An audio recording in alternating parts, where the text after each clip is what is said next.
Good afternoon, friends, and welcome to Tuesdays with the Bible for July 11th, 2023. I'm the Reverend Dr. Mary Biedron, Senior Minister of North Congregational Church, and this is our weekly time to look at various aspects of the Bible, verses, ideas, concepts, background information, all of the kinds of things that don't really have a place in sermons.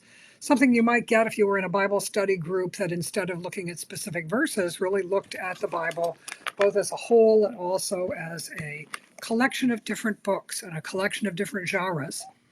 So we've been talking about what those genres might be, about the different types of books, because the Bible is very long. It goes through a long period of history from an account of the creation, although not obviously a live blog from God at the creation, but from the time of the Exodus, certainly, and on through, taking stories that were handed down from the shadows of time.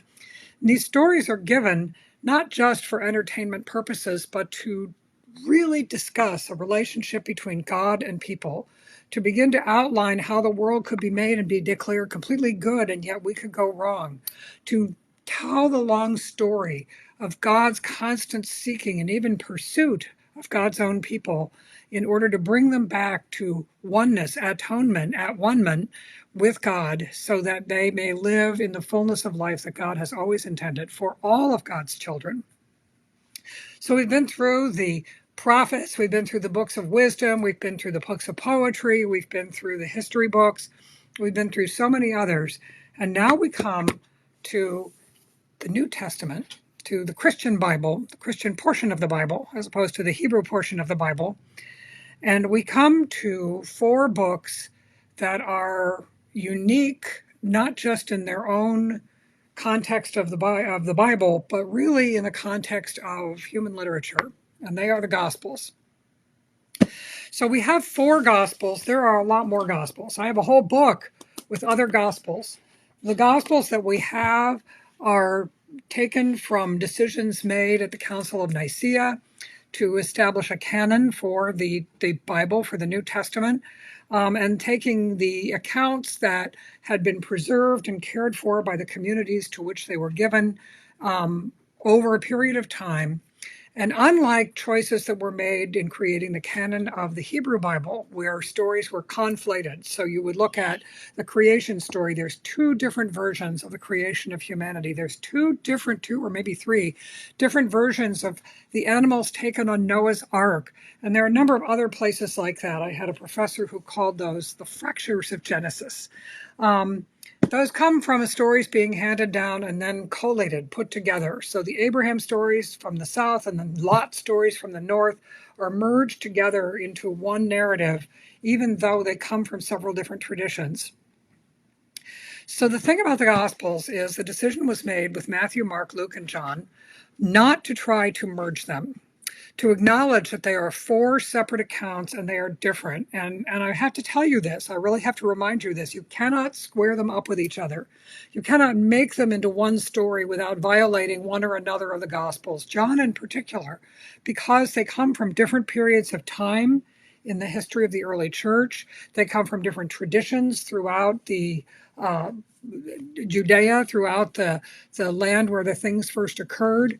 They are addressed to different audiences that are not the hearers in the Bible, but instead are the hearers of the Bible.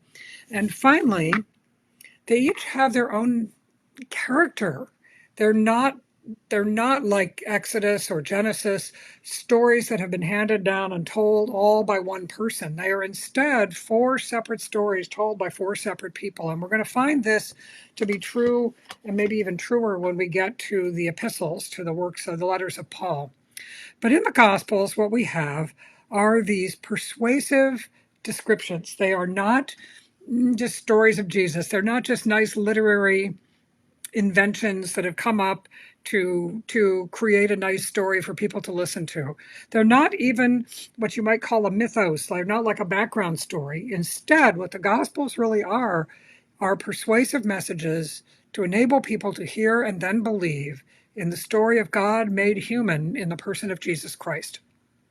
And so we have these ones. We have Matthew, Mark, Luke, and John. Now, in order of composition, they are actually Mark, Matthew, and Luke just about the same time, and John much later.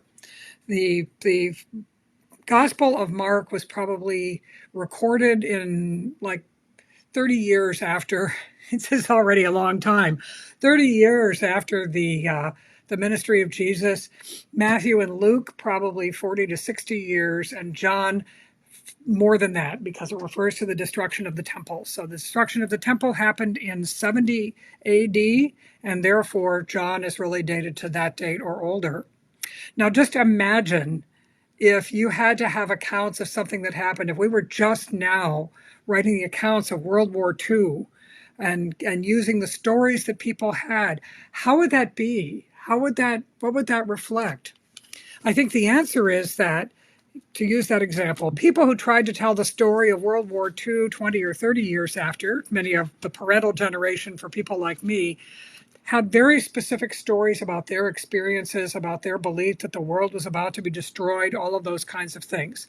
You get a little further out and you have people talking about larger global power structures and how they relate to global power structures now. You get a little further out yet again, and you are really talking about systems thinking in history. We're talking now, as we look at World War II, about what were the economic circumstances, what were the social circumstances, what was the context, in a way that too close to it you couldn't talk about. Same thing with the Gospels. They are attributed to individuals, but that is not the case. They were not written by those individuals, but it is a way of connecting them with specific people, with specific apostles of Jesus. And yet we know that these are really compositions of specific communities. Some of the communities were people where everyone was Jewish and everyone was struggling with what it meant that Messiah might or might not have come. That's the Gospel of Matthew. Others are written to communities that are Jewish, but with Gentile influence and also the influence of other related traditions, Samaritans and other things. And so trying to explain the particularity of this gospel, that would be Luke. Some of them are stump speeches, quick accounts, something that could be told in one sitting, something that could be read in one sitting, something that is almost breathless in its grammar. That's Mark. Mark is so breathless that even in the Greek that it was written in, you hear them saying, and then this happened, and then this happened, and then this happened. And it's kind of amusing.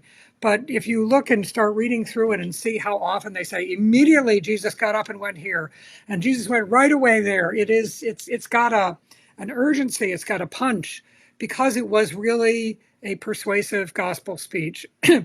John's gospel is a product of the early church. And so there are hymns that are listed and they're written out in that psalmic fashion. In the beginning was the Word, and the Word was with God, and the Word was God. That's a hymn to Christ, and probably was a hymn of that time. The other interesting thing about John, of course, you can't square it away. There's no birth narrative in John, or to be honest, also in Mark. But there is also no what am I trying to say? It emphasizes Jesus's miracles. It emphasizes his divinity, honestly, because this is how this church that had a relationship with the risen Christ really perceived it, where some of the earlier ones had other purposefulness. Matthew's gospel extensively quotes the Hebrew Bible because Matthew was trying to make the case to a Jewish audience that Jesus was a continuation of the traditions seen in the law and the prophets, and yet something entirely new. And so we have these Gospels.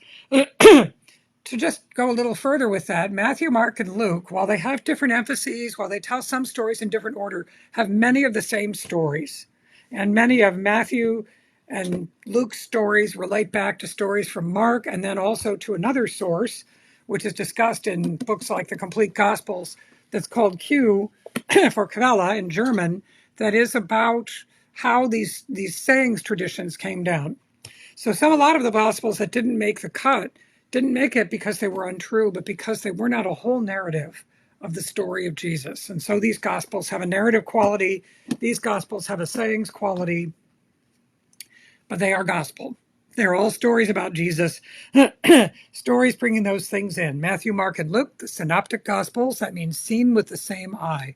many of the same stories, and yet still stories that aren't in. The story of the wise men, only in Matthew. The story of Jesus' birth and the angels and the shepherds, only in Luke.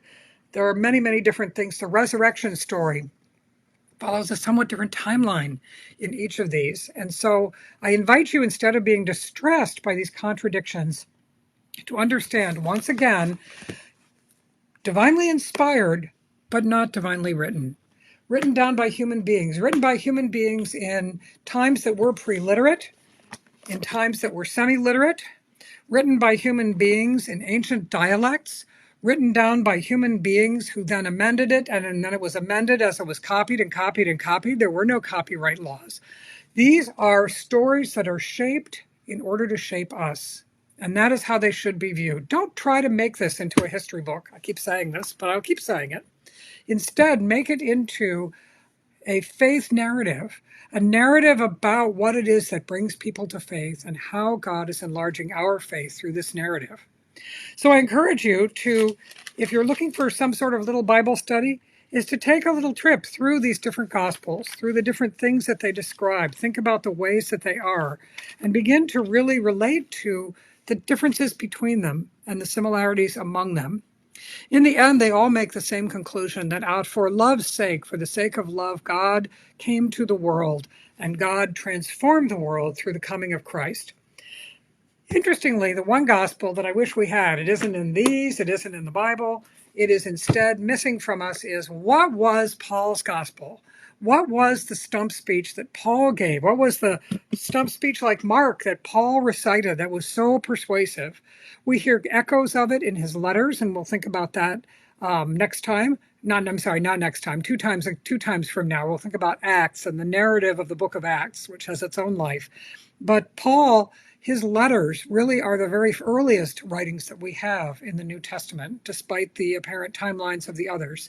And so they also give an interesting window on how to look at the Gospels, how to look at the story of Jesus, and how to let that story, in all of its varied ways, like a beautiful patchwork quilt that makes one design, how they create something that is one thing, even though it is many, just as we, though we are many, are actually one. So I hope this opens your eyes and your thoughts, raises maybe some questions. If you have any, you can put them in the comments and I'll be checking them. I will be away. I am away when you are watching this from the office for a week, but when I return, we'll come back with the book of Acts and the idea of the Acts of the Apostles, and then go on into the genre of the epistles, which should be pretty darn interesting. Meanwhile, may God be with you till we meet again.